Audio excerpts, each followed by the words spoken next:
Tony Norbera Ranaifa ny feony Barzo.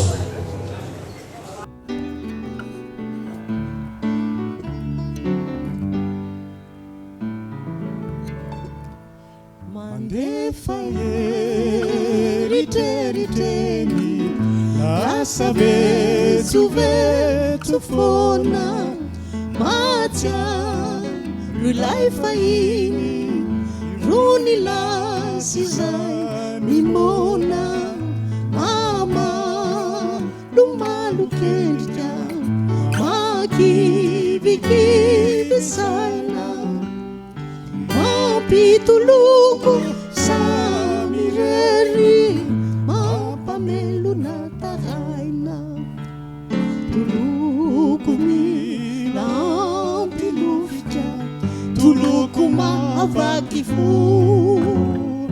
tafasiry samirery eritreritra toko gosiairo ny lasa lotika ny fomisaina eritreritra eritreritra eto antany karakaina toloko minampilofika toloko mahavaky fo tafasiry samirery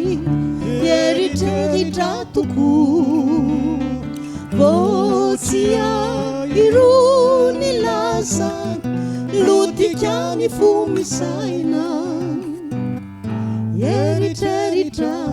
eritreritra eto antany karakaina mandefa eritreritreny lasa vetsovetso foana matsiaro lay fahiny ro ny lasy izay mimona mama lomalo kendrika makivikivy saina mampitoloko